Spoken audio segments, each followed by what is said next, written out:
Patty Ann Brown, and you are in the strategy room. It is showtime for the GOP presidential candidates as they face off in their first debate of 2016. Much attention will be on the top contenders in the primetime debate Thursday at 9 p.m. Eastern on Fox Business Network. But what about the underdog candidates who will fight for the spotlight at 6 p.m.? Here to weigh in are Democrat Ellen Ratner in D.C. and Republican Robert O'Brien joining us from L.A. Thank you both. So this time around, former HP CEO Carly Fiorina and Kentucky Senator Rand Paul were cut from the main stage Republican debate, and now Senator Paul has opted out of the undercard, and that leaves Fiorina, former Pennsylvania Senator Rick Santorum, and former Arkansas Governor Mike Huckabee. You may recall they were the past two winners of the Iowa caucuses. Ellen, what do these candidates need to do to revive their campaigns? First of all, I like what's called kiddie table. I like the earlier debate because it gives them a lot more time, and also because they're not the biggest cheeses in the world, they generally come down to the spin room to talk. So this gives them actually quite a bit of access to the media. What they need to do is show that they have really good ideas, and then the news media will pick it up, and so will the people who are viewing the younger debate, the kiddie debate as they call it. Yes. Robert, how much impact does this debate have on the contests coming up in a few weeks?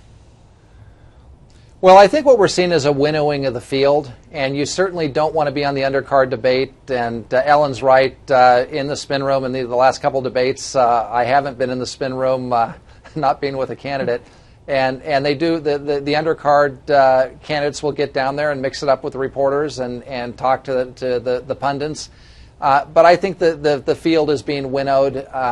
It's a disappointment, I'm sure, for the Fiorina campaign. She showed some early promise, but I don't think any of the three undercard debate participants are going to be contenders in Iowa or New Hampshire for the nomination.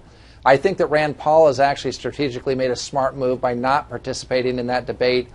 He's maintaining that he's a top-tier candidate and that he was wrongfully excluded, and he can go out to his supporters and say, I'm top tier, I'm not participating in the lower card debates, I'm running as a top-tier candidate. I'm not going to be defined by the media. So it'll be interesting to see how that plays out. And I feel just the opposite. I actually feel that Rand Paul is making a mistake because his views are not going to be heard by a larger audience, or he won't probably be in the spin room because he isn't in the first debate. And so I think he's actually making a strategic mistake. I don't think his supporters are going to buy, well, I'm still a top-tier candidate. All right. So, Robert, what mistakes do you feel that these four candidates have made, and can they overcome them at this point? Look, I think timing is everything for candidates, and this probably just wasn't. Rick Santorum had a nice run against the candidate I was advising last time, Governor Romney, when he was able to present himself as the conservative alternative, but there weren't many others out there, and so he had his moment, and that moment for Senator Santorum unfortunately passed. The same with Mike Huckabee in 2008. Carly Fiorina had a real impressive launch to her campaign. She did well in the first undercard debate, and I think she performed very well in the later debates that she participated in. But for whatever reason, her candidacy hasn't caught fire.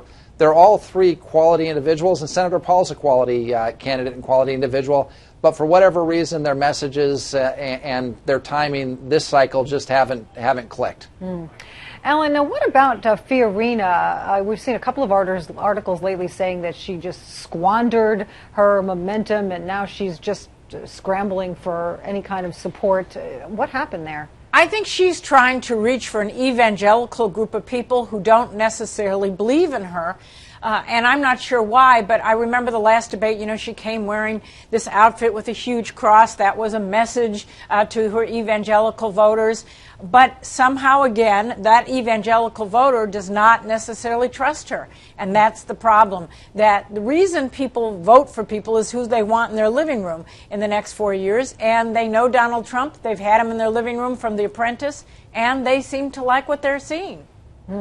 Okay. Robert, what about that? Is that who you vote for, someone you want in your living room? I'm not sure about that, but going to the top tier debate, that's going to be a very interesting debate. You're going to really have three debates going on. You're going to have a Trump-Cruz debate, and Trump has certainly raised the stakes with his attacks on Senator Cruz's citizenship.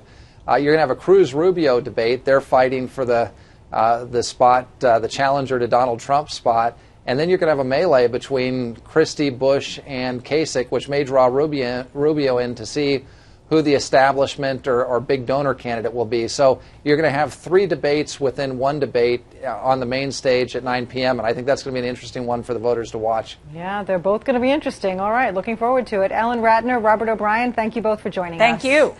And for more on the 2016 presidential race, go to foxnews.com. I'm Patty Ann Brown. Thanks for watching.